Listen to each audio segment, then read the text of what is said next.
तो बच्चों आज के इस वीडियो में बात करेंगे जो आपका सीबीएसई का पेपर होने वाला है क्लास ट्वेल्थ का। और क्लास ट्वेल्थ का जो आपका हिंदी ऐच्छिक का सब्जेक्ट है जिसका कोड 002 है, इसका आपका सेशन 2023 और 24 जो आपका चल रहा है, जिस बैच के आप छात्र हो, तो 2024 में आपका सीबीएसई का बोर्ड एग्जाम होने वाला है। और हिंदी का जो है 19 फरवरी 2024 को आपका पेपर है। ठीक है, 19 फरवरी 2024 को लगभग एक मंथ कंप्लीट बचे हुए हैं आपके हिंदी विषय के एग्जाम का। ठीक है, आज वैसे 19 तारीख आज है। ठीक है, आज 19 तारीख है, 19 जनवरी 2024 आज है। 20 वैसे 19 मान सकते हो आप। ठीक है, आज 19 जनवरी 2024 है। आज से ठीक एक महीने बाद यानी 19 फरवरी 2024 को आपका हिंदी विषय का एग्जाम है, यानी लगभग एक महीने कंप्लीट बचे हुए हैं। इन एक महीने में आपको हिंदी का पढ़ना पड़ेगा और जो आप ये समझ सकते हो सैंपल पेपर होता है वो भी आपको देखना पड़ेगा। तो आज के इस वीडियो में हम यही समझेंगे कि जो आपका पेपर आने वाला है 19 फरवरी 2024 को हिंदी ऐच्छिक का, तो उसका फॉर्मेट क्या रहने वाला है, उसी फॉर्मेट को आज के इस वीडियो में हम समझने वाले हैं। ठीक है, इस पेपर में मैंने आपको फॉर्मेट बताया है, तो आप इस वीडियो को पूरा देखो तभी आपको वीडियो समझ में आएगा और जो फॉर्मेट है वो भी आपको समझ में आ जाएगा क्लास ट्वेल्थ का जो एग्जाम है उसके लिए। ठीक है, तो जो आपका पेपर रहने वाला है वो 80 मार्क्स का रहने वाला है। 3 घंटे का आपका अवधि है यानी समय सीमा। और सामान्य निर्देश है ना, सामान्य निर्देश में आपको ये पढ़ना है कि इस प्रश्न पत्र में 2 खंड है, आ और बा। जो आ है वो वस्तु परक है और दूसरा बहुविकल्पी है। ठीक है, और खंड ब जो है ना, इसको आप ये भी कह सकते हो, और जो ये है ये आप इसको वस्तुनिष्ठ या वर्णनात्मक प्रश्न भी कह सकते हो। ठीक है, प्रश्न पत्र के दोनों खंडों में प्रश्नों की संख्या 14 है, यानी टोटल आपके इस प्रश्न पत्र में 14 प्रश्न दिए हुए हैं। आपके बोर्ड एग्जाम में 14 प्रश्न ही आएंगे। देखो इस पेपर में जो भी फॉर्मेट है, जिस फॉर्मेट से पेपर बना हुआ है, तो जो फॉर्मेट मैं आपको बताने वाला हूं उसी फॉर्मेट के तहत जो आपका सीबीएसई का बोर्ड एग्जाम होने वाला है, तो उसका भी फॉर्मेट बिल्कुल सेम आएगा। ठीक है, इस वीडियो को बनाने का मकसद सिर्फ इतना सा है कि आपको फॉर्मेट पता चल जाए, तब आपका बहुत फायदा है। और चैनल पर नए हो तो सब्सक्राइब कर लेना, क्योंकि आपका 2024 का जो बोर्ड एग्जाम है उससे संबंधित हमारा जो चैनल है आपके लिए बहुत ही लाभकारी सिद्ध होगा। अगर आप सब्सक्राइब करोगे तो आपका बहुत ज़्यादा फायदा रहेगा, अगर आप नहीं करोगे तो आप ही का बहुत ज़्यादा नुकसान है। तो आप ये पहले सोच लो कि सब्सक्राइब करना है या नहीं करना है। अगर करना है तो आपके सामने बटन दिख रहा होगा आपको, नीचे आप देखोगे वीडियो के साइड ब्लैक कलर का एक बटन होगा, उस पर आपको क्लिक कर देना है और ऑल पे सेट कर लेना है नोटिफिकेशन को। ठीक है, तो ये काम अगर आपने कर लिया तो मेरी गारंटी आप अच्छे नंबर तो ले ही लोगे, जाहिर सी बात है। तो सब्सक्राइब कर लेना, आप आपके लिए बहुत इंपॉर्टेंट है, मैं आपको हर वीडियो में बताता हूं। ठीक है, देखो खंड आ जो है इसमें 40 वस्तु परक प्रश्न पूछे गए हैं। सभी प्रश्नों का उत्तर देना अनिवार्य है ना, कंपलसरी। खंड ब में वर्णनात्मक प्रश्न पूछे गए हैं। सभी प्रश्नों के साथ दिए गए उचित विकल्प को जो है ध्यान में रखते हुए सभी प्रश्नों के उत्तर आपको देने हैं। यथासंभव सभी प्रश्नों के उत्तर जो है क्रमानुसार लिखें। ये क्या है, इसमें ये बताया गया है कि जो आपका ये प्रश्न है इसको आप एक कर्म तरीके से लिखो, यानी एक सीक्वेंस वाइज लिखो। ठीक है, यानी कर्म तरीके से आप लिखोगे तो आपको बहुत नंबर मिलेंगे, यानी अच्छा लगता है वैसे। ठीक है, अगर आप पहला क्वेश्चन अभी कर रहे हो, फिर उसके बाद 20वां क्वेश्चन कर रहे हो, 20वां तो है भी नहीं, 13 क्वेश्चन कर रहे हो, फिर 11 क्वेश्चन कर रहे हो, फिर 10 कर रहे हो, फिर 8 कर रहे हो, ऐसे उल्टा उल्टा करोगे तो नंबर आपके कट जाएंगे। तो आपको क्या करना है, सेक्शन को लेके चलना है।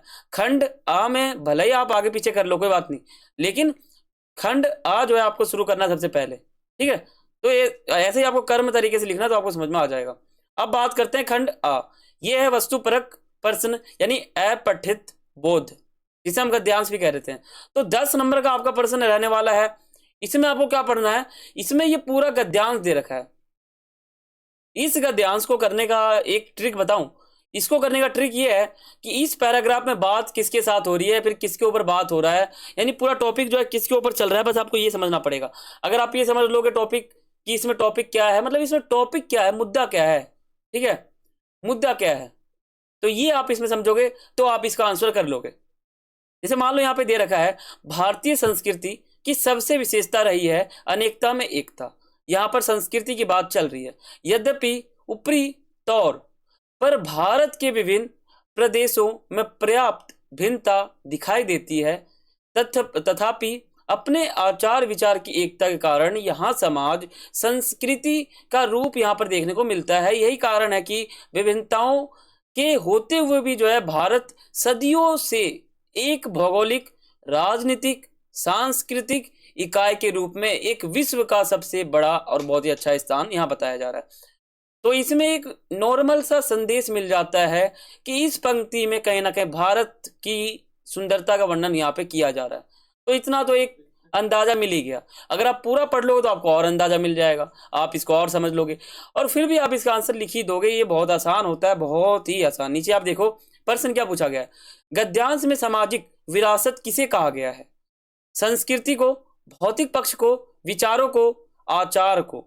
मेरे हिसाब से आंसर जो आ जाएगा वो आ जाएगा संस्कृति को। ठीक है, क्योंकि गद्यांश में वही बता रखा है, संस्कृति की बात यहाँ पे चल रही थी। फिर अगला क्वेश्चन यहाँ पूछा गया है भारतीय संस्कृति, देखो यहाँ संस्कृति शब्द भी दे दिया, यानी क्वेश्चन पेपर खुद आपको आसान तरीके से बताना चाह रहा है। यहाँ पर भारतीय संस्कृति की सबसे बड़ी विशेषता किसे माना गया? अब यहाँ पे जाहिर सी बात है, ऊपर देखो अनेकता में एकता, मिल गया आपको आंसर। अब यहाँ देख लो, यहाँ दे रखा है अनेकता में एकता। तो इसी प्रकार आपको एक यहाँ पे आपका दिमाग चलेगा बस।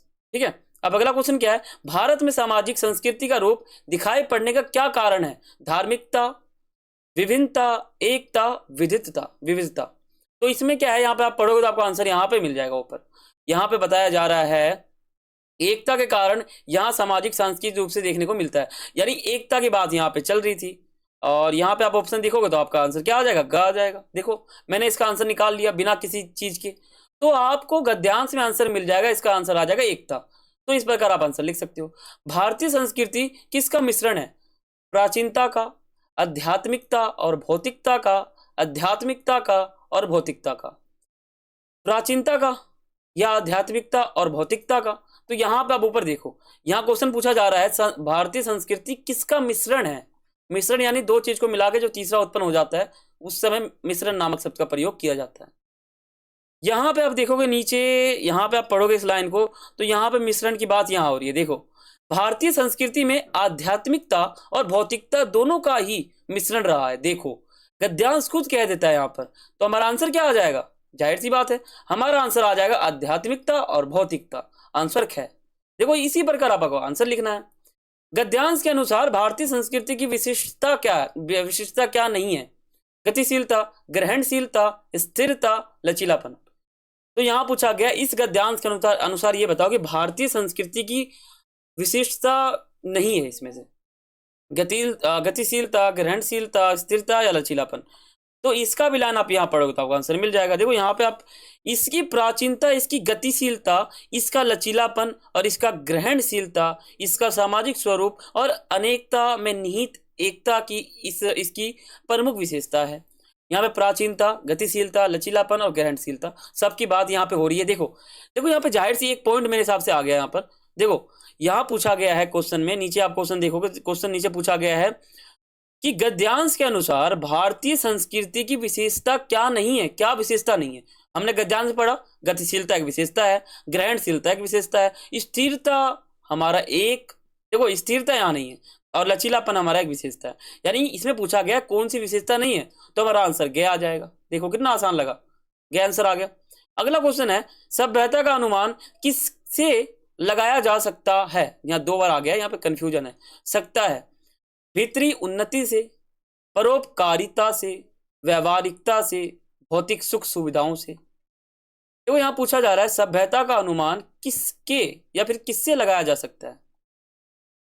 तो आप ऊपर पढ़ोगे गद्यांश में तो आपको यहाँ पे आंसर मिल जाएगा। तो जहां पे आप आंसर मान लो एक पहले का आंसर यहाँ पे है तो दूसरे का आगे शुरू होगा, तीसरे का उसके नीचे, चौथे का फिर उसके नीचे, ऐसे करते करते नीचे तक है। ठीक है, और ऐसा मत सोचना कि पहले आंसर का पहले जो हमारा क्वेश्चन होता है, जो पहला क्वेश्चन होता है, मान लो पहला जो क्वेश्चन है उसका जो पहला पॉइंट है, जैसे ये मान लो, तो इसका आंसर आपको ऊपर ही मिलेगा, नीचे नहीं मिलेगा। ठीक है, तो ये है इसमें। तो इस प्रकार आप आंसर लिख दोगे, बहुत आसान था, मैंने आपको बताया भी है। तो ये आपका हो गया पहला गद्यांश, इसमें आपने ही समझ लिया। अब दूसरा क्या है? दूसरे में ये बताया गया दिए गए काव्यांश। देखो पहला क्या था? पहला गद्यांश था और दूसरा काव्यांश है। गद्यांश काव्यांश में अंतर आपको पता होगा, आप हिंदी पढ़ रहे हो, आप हिंदी साहित्य पढ़ रहे हो, तो आपको पता होना चाहिए। गद्यांश मतलब कहानी, काव्यांश मतलब कविता, है ना। कविता आप समझते होगे, कविता जैसे मान लो अभी आपने भी कुछ कविता सुनी ही होगा इतने सालों में कभी ना कभी तो। और गद्यांश में क्या होता है, कुछ कहानियां होती है कि शेर के बारे में हो या कोई बच्चे के बारे में हो या जंगल के बारे में हो या कुछ भी हो, वो होता है गद्यांश का कहानी। ठीक है, कविता में क्या होता है या काव्यांश में क्या होता है, कविता होता है। जैसे यहाँ पे दिया हुआ है, मैंने गढ़े ताकत और उत्साह से भरे भरे कुछ शब्द, जिन्हें छीन लिया मठाधीशों ने, दे दिया उन्हें धर्म का झंडा। उन्मादी हो गए मेरे शब्द, तलवार लेकर मिठाने लगे अपना ही वजूद। फिर रचे मैंने इंसानियत से लबरेज ढेर सारे शब्द, अब की उन्हें अगवा कर लिया सफेद पोश लुटेरों ने, और दबा दिया उन्हें कुर्सी के पाए तले। ऐसे हनिये दर्द से चीख रहे हैं मेरे शब्द, और वे कर रहे हैं अट्ठास। अब वे गढ़ोगी बहोगी उन्हें निराई गुड़ाई और खाद पानी से। ठीक है, तो यहाँ पे कुल मिला के यहाँ पे किसी ना किसी के ऊपर संकेत किया जा रहा है। अगर आप इसकी व्याख्या समझ लोगे तो आप इसका आंसर दे दोगे। इसी प्रकार क्वेश्चन यहाँ पूछा गया है, मठाधीशों ने उत्साह भरे शब्दों को क्यों छीना? धार्मिक उन्माद जगाने के लिए, धर्म से दूर करने के लिए, धर्म का अर्थ जो है स्पष्ट करने के लिए, उत्साह जगाने के लिए।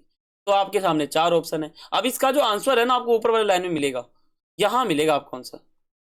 यहां आप ऊपर देखो तो यहां मिलेगा आपको, मैंने गढ़े ताकत और उत्साह से भरे भरे कुछ शब्द, जिन्हें छीन लिया मठाधीशों ने, दे दिया उन्हें धर्म का झंडा। इस प्रकार से यहाँ बताया गया।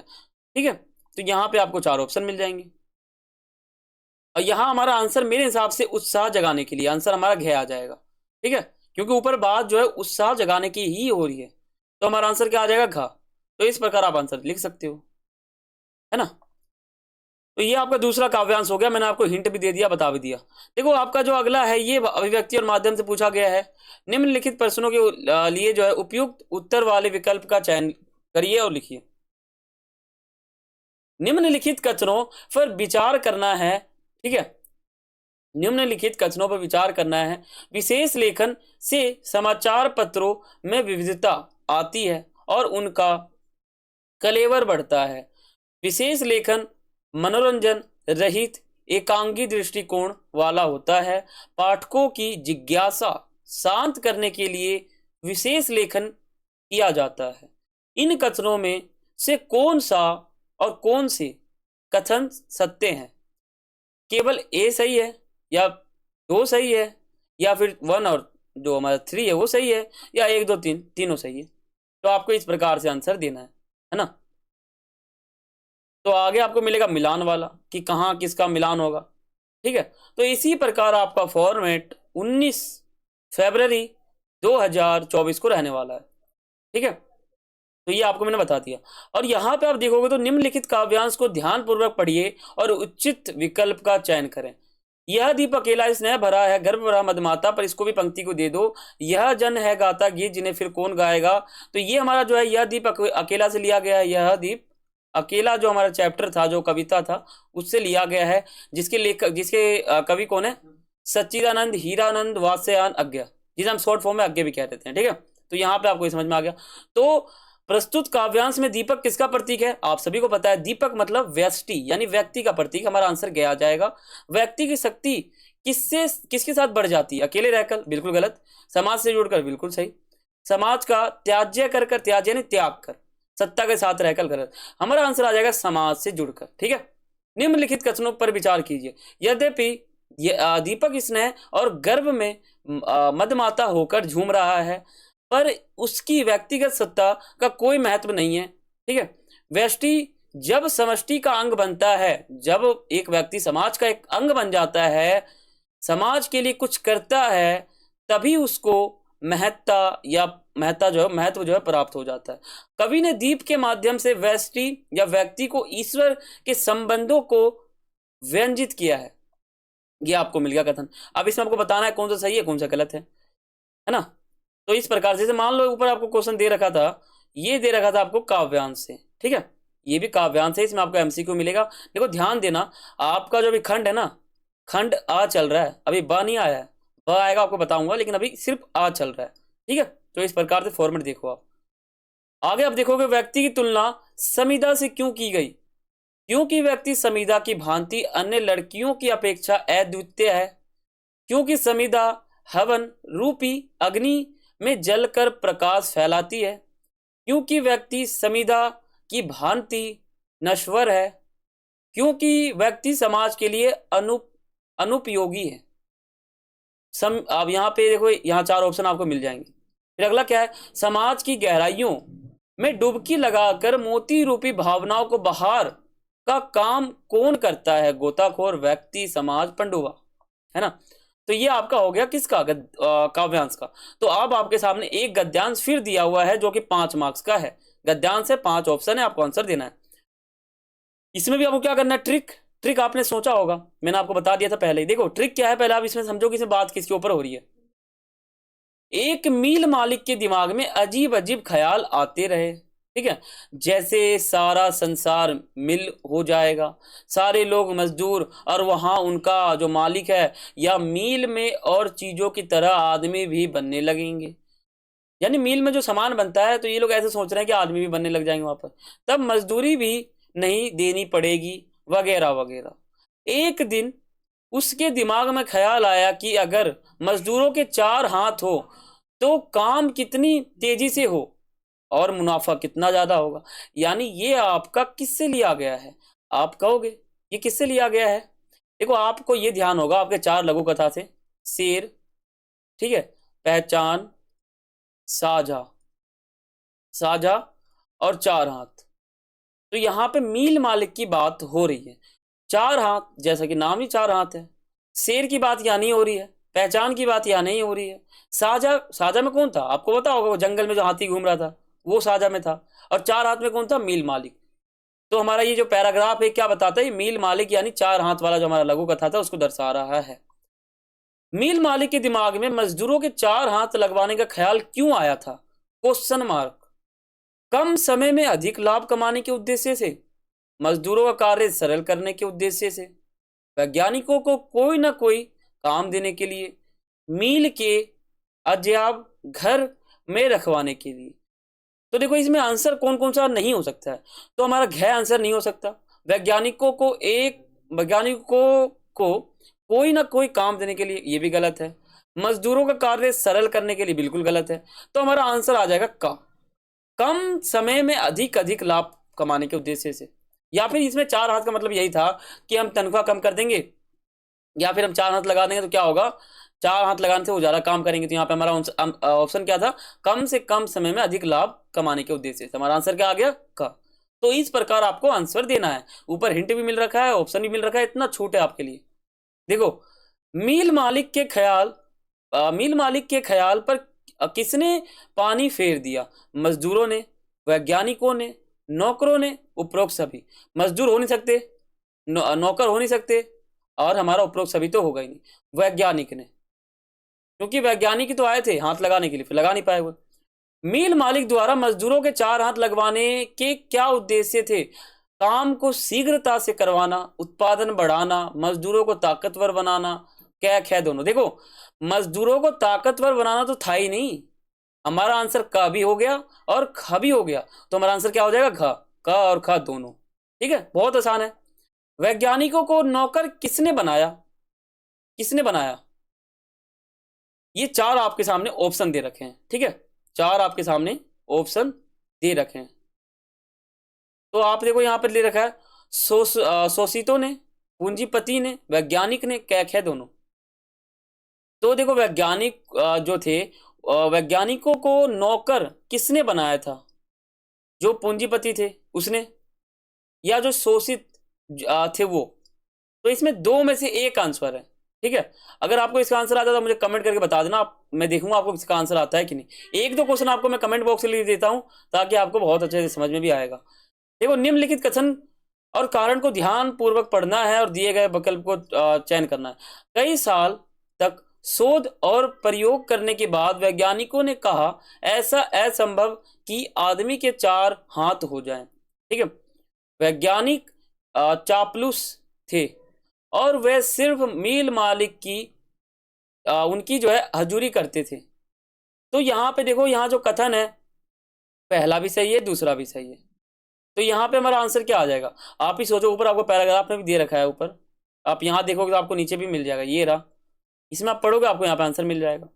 तो आपको मैं ये कहना चाहता हूँ कि क्वेश्चन आसान होता है। वीडियो आपको अच्छा लग रहा है तो आप लाइक कर सकते हो, और अभी तक अगर आपने सब्सक्राइब नहीं किया तो आप क्या कर रहे हो, क्वेश्चन मार्क। तो आप सब्सक्राइब कर लो, आपके लिए बहुत ही ज़्यादा फायदेमंद है।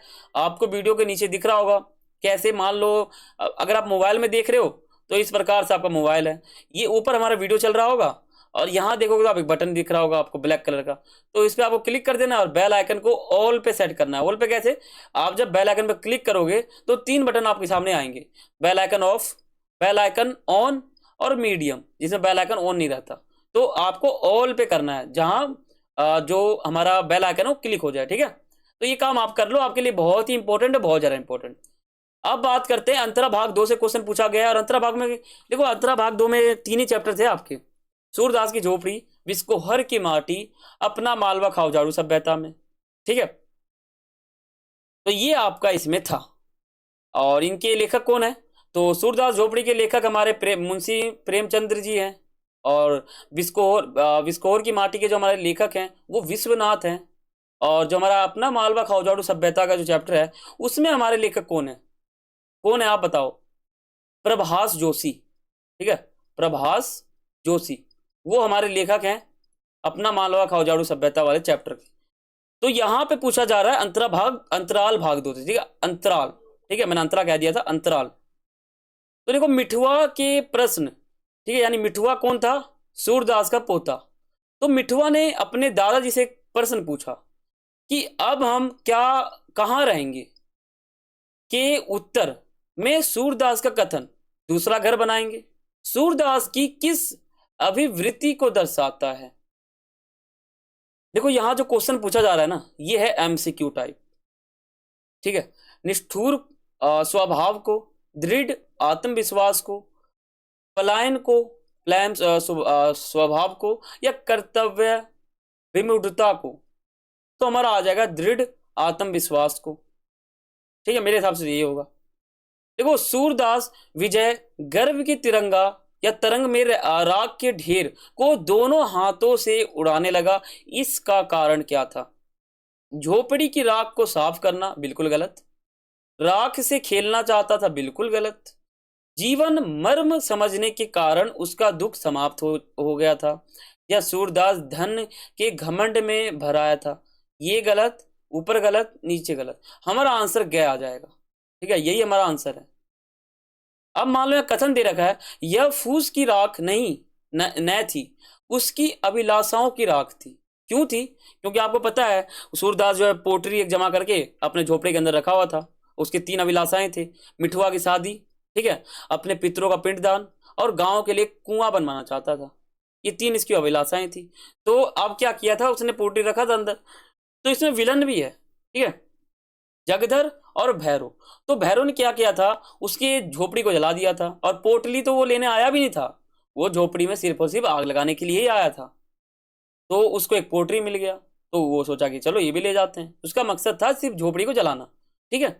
तो इसलिए यहाँ पे अभिलाषाओं की राख इसलिए कह रहे हैं कवि, वो इसलिए कहना चाहते हैं क्योंकि ये फूस की राख थी नहीं।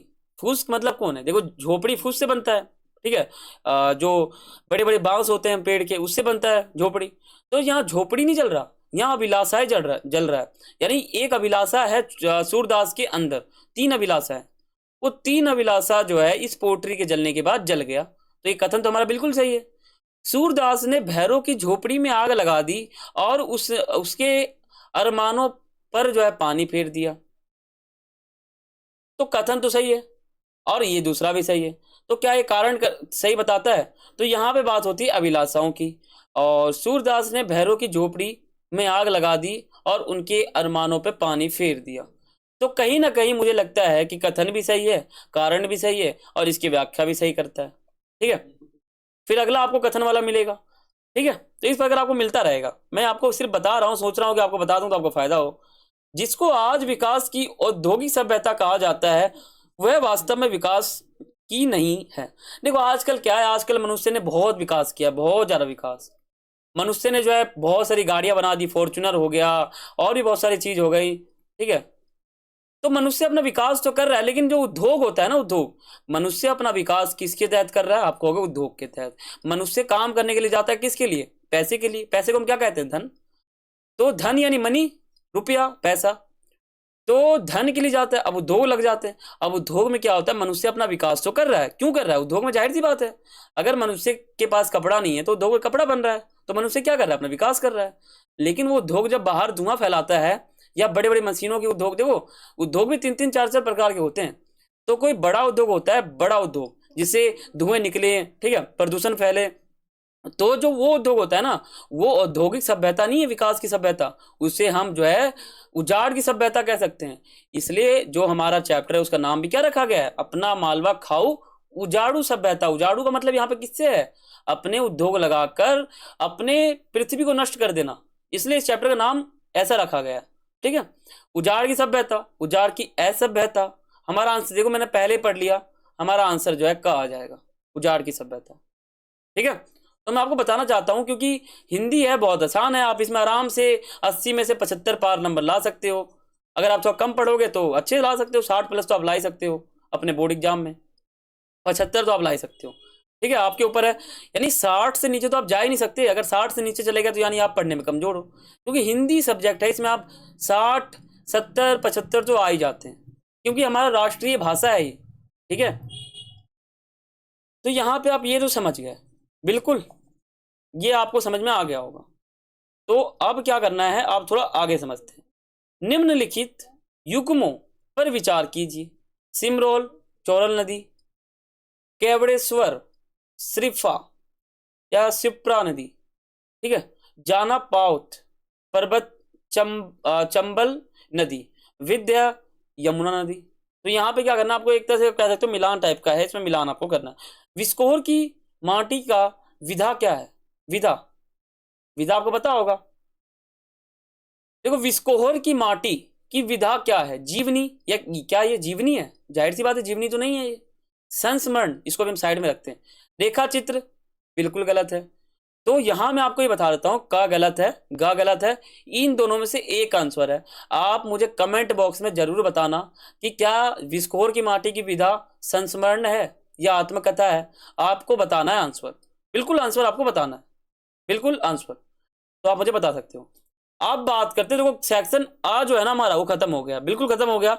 वीडियो के लास्ट तक जो भी अभी बने हुए हैं ना मेरे साथ, वीडियो के लास्ट तक अभी भी हो आप, तो मैं ये मानता हूं आप अपने बोर्ड एग्जाम के लिए बहुत ही ज्यादा सीरियस हो, तभी आप इस वीडियो को एंड तक देख रहे हो। यहां तक वीडियो को देखना भी अपने आप में एक शान की बात है, ठीक है।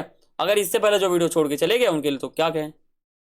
तो आपको मैं ये कहना चाहता हूं, चैनल को सब्सक्राइब कर लो, बेल आइकन पे क्लिक कर लो, आपके लिए बहुत ही फायदा है, आपके बोर्ड एग्जाम के लिए बहुत ज्यादा फायदा है ना, बहुत आपके लिए फायदा है।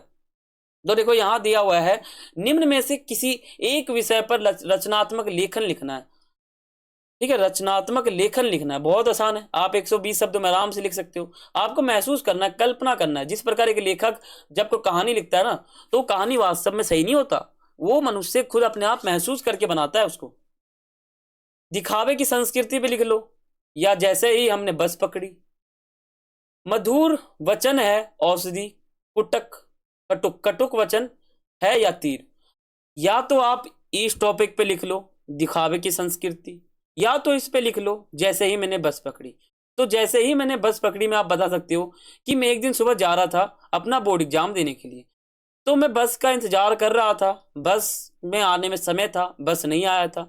जैसे ही बस आया, मैं बस के पास गया, तो बस अचानक से बस के अंदर कुछ हलचल सी मच गई। मैंने देखा तो वो हलचल क्या थी। इस प्रकार आप महसूस करके बना सकते हो। रचनात्मक लेखन में ये होता है कि आपको रचना यानी आपको कहीं ना कहीं महसूस कल्पना करके लिखना होता है, ठीक है। तो ये है। आप देखो जो 8वां प्रश्न है, निम्नलिखित में से किन्हीं 2 प्रश्नों के उत्तर 60 शब्दों में देना है। संवाद नाटक के प्राण होते हैं, सिद्ध कीजिए। देखो नाटक क्या होता है, नाटक यानी जब 2 व्यक्ति आपस में बात करके नाटक का प्रसारण करते हैं या प्रसारण करते हैं, यानी कहीं ना कहीं दिखाते हैं। तो नाटक में अगर आप कह सकते हो बात ना हो, संवाद ना हो, ठीक है, तो कहीं ना कहीं वो नाटक नाटक लगेगा नहीं। अब नाटक जो है या फिर जो संवाद है, वो नाटक के प्राण कैसे होते हैं आपको सिद्ध करना है, बताना है। कहानी साहित्य की एक ऐसी विधा है जो अपने सीमित क्षेत्र में पूर्ण स्वतंत्र एवं प्रभावशाली है। इस कथन के आलोक में कहानी की विशेषताओं को स्पष्ट करना है। कहानी साहित्य की कैसी विधा है आपको पता होना चाहिए, और ये ऐसा क्यों है आपको यहाँ पे ही बताना है। और कविता हमें जीने की कला सिखाती है, स्पष्ट करो। और यहाँ बताया गया है, यहाँ पे आपको क्वेश्चन मिलेंगे 9वां। 9वें में क्या है कि आपको 3 नंबर का 2% मिलेगा, 6 नंबर के टोटल, ठीक है। इसमें पहला प्रश्न पूछा गया है, बीट रिपोर्टिंग और विशेषकृत रिपोर्टिंग में क्या अंतर है। ये क्वेश्चन ऐसा है जो हर साल रिपीट होता है। सेशन 2022 और 23 में भी रिपीट हुआ था, सेशन 2023 और 24 में भी रिपीट होगा मेरे हिसाब से, और सेशन 2021 और 22 में भी रिपीट जो है वो हुआ था। यानी पिछले 3 साल में रिपीट होता ही जा रहा है। अब आपके में हो सकता है फीचर लेखन की आवश्यकता क्यों पड़ती है। देखो फीचर लेखन किसे कहते हैं आप सभी को पता होना चाहिए। सुव्यवस्थित, सृजनात्मक और आत्मनिष्ठ जो लेखन होता है ना, उसको हम फीचर लेखन कहते हैं। अब फीचर लेखन की क्या आवश्यकता है वो आपको यहाँ बताना है।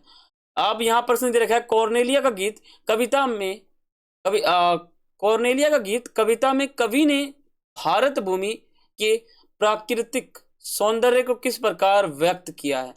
यानी जो कॉर्नेलिया एक लड़की थी जो भारत देश की विशेषताओं का वर्णन करती है, ठीक है, इसका वर्णन जो है वो करती है। तो इसके बारे में आपको यहाँ बिल्कुल विस्तार बताना है। 2 नंबर के हैं, यानी आपको किन्हीं 2 प्रश्नों का उत्तर देना है। 10वें में आपको 3 दे रखा है, लेकिन किन्हीं का 2 देना है। देखो बोल्ड भी कर रखा है। विद्यापति के पद सखी अनकर दुख दारुण रे जग के पतियाए के द्वारे नायिका का क्या मतलब यहाँ बताया गया है। नायिका का क्या यहाँ कहानी है, क्या बताना चाहती है वो आपको यहाँ बताना है। एक लाइन है ये, आप अपने पंक्ति में पढ़ो, ये लाइन मिल जाएगा आपको। वसंत आया कविता में कवि की चिंता क्या है। देखो कवि की चिंता यही है कि आजकल के मनुष्य ऐसे हो गए हैं जो कैलेंडर को देख के बताते हैं कि वसंत आया कि नहीं आया। और वसंत क्या होता है, वसंत वही होता है जो होली के बाद जो आता है या होली के दौरान जो मौसम होता है उसको कहते हैं वसंत। तो वसंत आता है तो मनुष्य चेक करता है कैलेंडर को, और कैलेंडर में देख के बताता है कि वसंत आया कि नहीं। तो लेखक की चिंता यहाँ पर यही है कि मनुष्य इतना प्रकृति से टूट क्यों गया, है ना। मनुष्य जो है प्रकृति से इतना टूट क्यों गया। आजकल मनुष्य ने बहुत ही विकास किया है, लेकिन फिर भी इतना मनुष्य कैसे हो सकता है। तो यही जो है अपना जो लेखक है उनकी चिंता है। वैसे कवि कह सकते हैं कविता है, तो कवि की चिंता है, ठीक है। तो यही आपको इसमें बताना है। बता दोगे थोड़ा सा तो आपको लाइन, देखो यहाँ पे बहुत कम शब्दों में आपको आंसर देना है। ज़रा आप लिखोगे तब भी आपका काम नहीं चलेगा, थोड़ा सा लिखो आपका काम चल जाएगा। अब हम बात करते हैं 11वां प्रश्न। ये 6 नंबर के हैं और ये है सप्रसंग व्याख्या। सप्रसंग व्याख्या क्या होता है। जब आप पंक्ति को एक विशेष रूप से व्याख्या कर देते हो या पंक्ति को एकदम सरल भाषा में व्यक्त कर देते हो तो उसको कहते हैं सप्रसंग व्याख्या करना। यानी जो ये पंक्ति आपके सामने है ये कोई अनजान आदमी पढ़ नहीं सकता। जैसे मान लो यहाँ लिखा हुआ है, तोड़ो तोड़ो तोड़ो यह ऊसर बंजर तोड़ो, ये धरती परती तोड़ो, सब खेत बनाकर जोड़ो छोड़ो, मिट्टी में रस होगा ही जब वह पोसेगी बीज को, हम इसको क्या कर डाले इस अपने मन की खोज को गोड़ो गोड़ो। इसमें बताया गया है क्या, अगर मान लो कोई व्यक्ति ये पढ़ ले तो कोई साधारण व्यक्ति इसका अर्थ नहीं निकाल सकता। तो यही बात यहाँ पर है। तो आपको सप्रसंग व्याख्या कैसे करना है आप वो समझो। इसको मिटाता हूँ एक बार तब आपको समझ में आएगा। तो आपको सप्रसंग व्याख्या करना है, बहुत ज़्यादा इंपॉर्टेंट है और ये पेपर में बहुत ही आता क्या आएगा, बिल्कुल आएगा। ये किसी भी कविता को दे देगा। मैं तो कहता हूँ ये भी आ सकता है आपके पेपर में, क्या पता ये भी आ जाए और अथवा भी मिलेगा आपको। तो आपको क्या करना है, सबसे पहले आपको संकेत लिखना है। संकेत में यानी कविता के आगे का लो 2 लाइन और यहाँ का 2 लाइन, ठीक है। मान लो मैंने लिखा तो यहाँ पे अगर आप लिख दोगे तोड़ो और यहाँ डैश डैश करके और यहाँ पे लिख दोगे गोड़ो, ठीक है। फिर आपको लिखना है क्या, फिर आपको लिखना है प्रसंग लिख सकते हो आप, ठीक है। प्रसंग लिख सकते हो, कवि या कविता का नाम, फिर संदर्भ लिख सकते हो, फिर व्याख्या कर सकते हो, फिर विशेष लिख सकते हो। ये आपका फॉर्मेट है, इसी फॉर्मेट में आपको करना ही है। मैं आपके लिए एक मैं वीडियो बनाऊंगा, उसमें आपको ये बताऊंगा कि आप सप्रसंग व्याख्या कैसे कर सकते हो, ठीक है। जल्द ही आपको वो वीडियो देखने को मिलेगा हमारे चैनल पे। तो चैनल को कर लो सब्सक्राइब और बेल आइकन पे क्लिक कर लो, और वो वीडियो जल्द ही हम अपलोड करेंगे और आपके पास उसका नोटिफिकेशन आ जाएगा, ठीक है। मैं आपको हाँ ये बताऊंगा कि आप कैसे गद्यांश का सप्रसंग व्याख्या कर सकते हो और काव्यांश का, ठीक है। तो यहाँ क्या बताया गया, पंक्ति को पढ़ते आपको समझ में आ जाना चाहिए। अगर आपने चैप्टर पढ़ लिया है ना तो आप पंक्ति को पढ़ते ही समझ लोगे कि किस चैप्टर का पंक्ति है तथा इसका लेखक कौन है। देखा विवाह आमूल नवल, तुझ पर शुभ पड़ा कलश का जल, देखती मुझे तू हंसी मंद। अब देखो मेरे मेरे हिसाब से ये किस कविता का है, तो ये जो है सरोज स्मृति से लिया गया है, सरोज स्मृति का। जिसके लेखक कौन है? जिसके लेखक है सूर्यकांत त्रिपाठी निराला, सूर्यकांत त्रिपाठी निराला। देखो मैंने डायरेक्ट पता लगा लिया, तो इसी प्रकार आप पता लगा सकते हो अगर आपने चैप्टर पढ़ा है तो।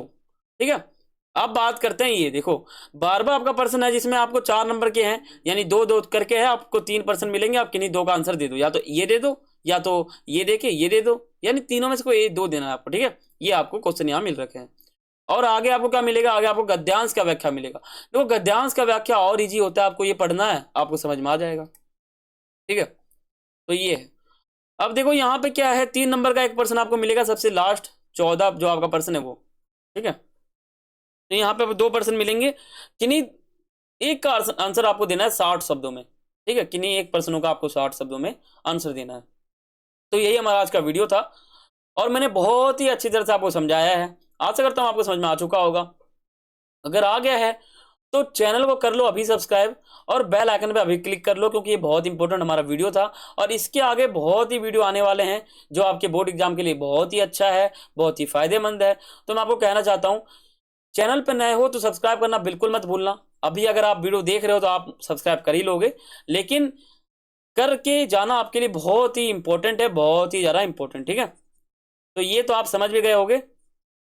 तो मैं आशा करता हूँ आपको चैप्टर समझ में आया होगा। चैप्टर नहीं, जो हमारे चैप्टर के क्वेश्चन थे कुछ इंपॉर्टेंट वो भी समझ में आए होंगे, और एक जो फॉर्मेट था पेपर का वो तो आपको बिल्कुल समझ में आ गया होगा। ठीक है, तो यही हमारा आज का वीडियो था, और सब्सक्राइब अगर आपने कर लिया तो बहुत ही अच्छी बात है। तो फिर मिलते हैं अगली वीडियो में, तब तक के लिए सभी को थैंक्स फॉर वॉचिंग। जय हिंद।